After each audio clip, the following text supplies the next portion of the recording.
Hello everybody, welcome back to Autistics on Autism. My name is Jason. I'll be bringing you today's video. You probably can't really see her, but the fuzzy co-star right here is named Freya. Hi baby. And like I said, we're bringing you today's video.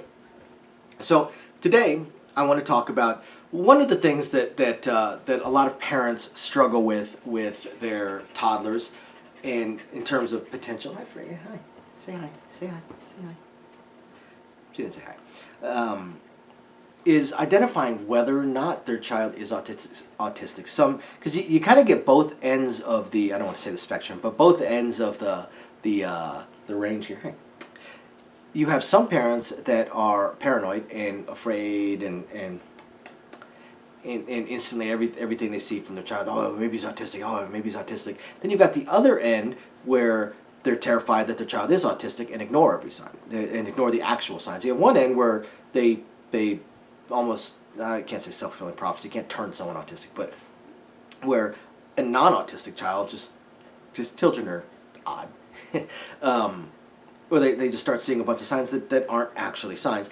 And then you have the other side where they may try and ignore it. So you got parents that really struggle with it, really struggle with it, and I can tell you from experience, really, it's very difficult to identify enough to actually go in and get taken a look at. So one of the things that really worries parents is when their child is not developing language as fast as whatever books or videos that they have read or watched tell them the child should be. It should be speaking X number of words at so many months, and and then X more words at these months, and should sentences at this month, stuff like that.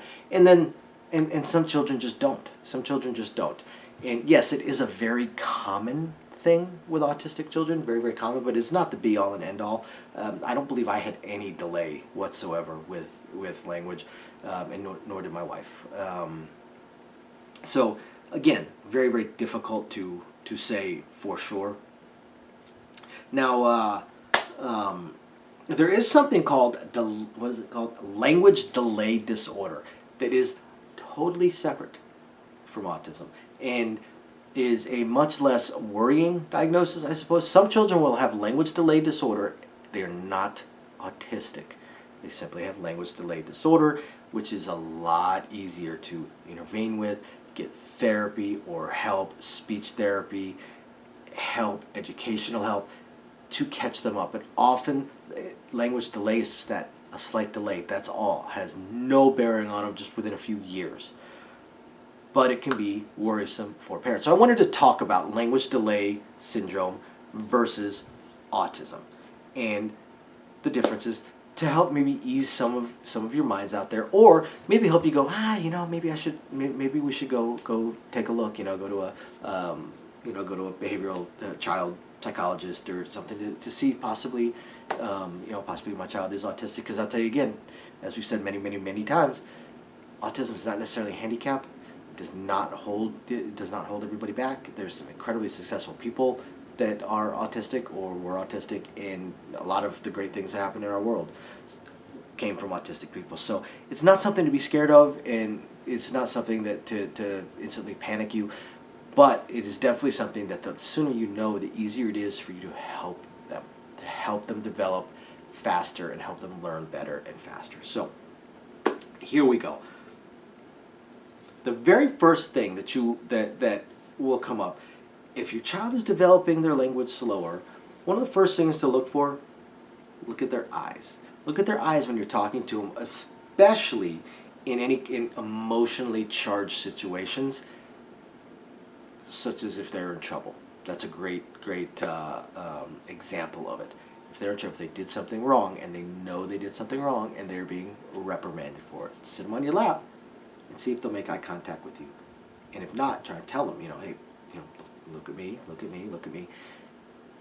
In very emotionally charged situations, because autistic children, one of the biggest signs, again, it's not 100% because not every, there's so many hundreds of possible signs.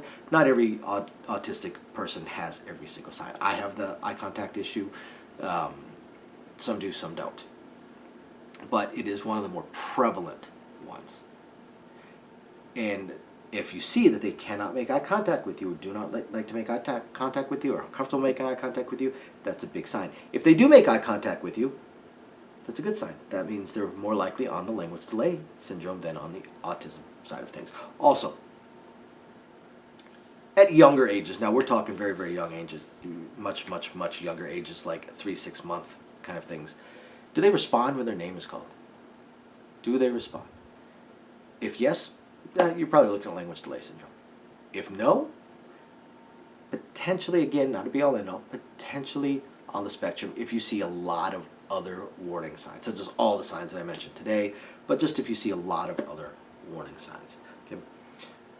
Another thing that a child that is on the language delay syndrome side of things will do is oftentimes they will imitate sounds or actions or expressions, things they see or hear, they will mimic it. They'll mimic it, imitate it. Facial expressions, they see someone else make a facial expression, they imitate it, they hear a sound, they imitate it, they mimic it, same thing with actions. A great example of this, actually, especially with younger children, when they're in a group, when there's a group of you, especially adults, somebody makes a joke and everybody starts laughing. Obviously, the child does not get the joke, has no idea what the joke is, no clue what the joke, no idea what is so funny, and the child starts laughing along with everybody else because everybody else is laughing. They are imitating, they are mimicking. That's a good sign that says they're more likely on the language delay disorder side of things, or language delay disorder side of things, than on the autism spectrum side of things. Again, it's not a guarantee. Nothing is guaranteed. But on the autism side of things, children are much less likely to do those imitations and mimickings of expressions, sounds, and actions. And I hear my fuzzy co-star snorting. She snorts a lot. Another one to look at if they are, slow in developing their language is look at whether or not they use gestures or facial expressions to communicate, or attempt to use gestures and facial expressions to communicate via, hands, again, gestures, or their expressions.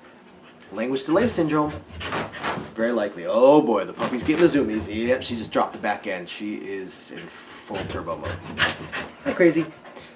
Autistic children very seldom use gestures or facial expressions to communicate. Doesn't mean they never do, but seldom. Seldom. Oh yeah, another very, very common one. Sorry, I keep referring back to my notes. There's too many things that bounced in my head. Which, by the way, another sign of autism, or one thing that's very comorbid with autism, dog is crazy, is ADHD. So, why are you so crazy? Pointing. Autistic children very, very, very rarely point at things, to point them out to other people, or to the parents, to the friends, to other students. Oh boy, she's got her toy. They very rarely point to things, to show interest or point things out to other people, whereas a child on the language delay syndrome side of things, she's squeaking her toy, is much more likely to be pointing at things to show interest or try to point it out to other people. So that is a big one. Now, when they do start to develop a little bit of language, there's a few signs. I hear you, Fuzzy. There's a few signs of things to look for or to listen for regarding their language itself. Someone on the language delay disorder side of things understands words before they use them most of the time. They do not use a word until they understand it. And they almost always understand more than they say.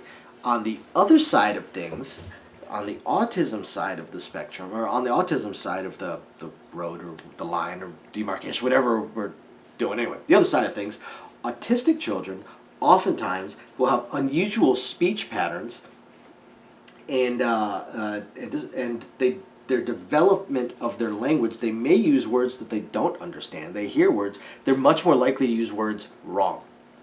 They're going to use words wrong because they don't understand what the word means. Whereas on the language delay syndrome side of things, when they do start using words, they're much less likely to use words that they don't know the meaning of. So there you guys go. There's a few of the more common things to look for to try and differentiate between language delay disorder or autism in a very, very, very young child. So I hope you guys find this interesting, and thank you everybody for tuning in. Please hit the like and subscribe buttons. We would appreciate it. We will catch you guys next time. Thank you. Bye now.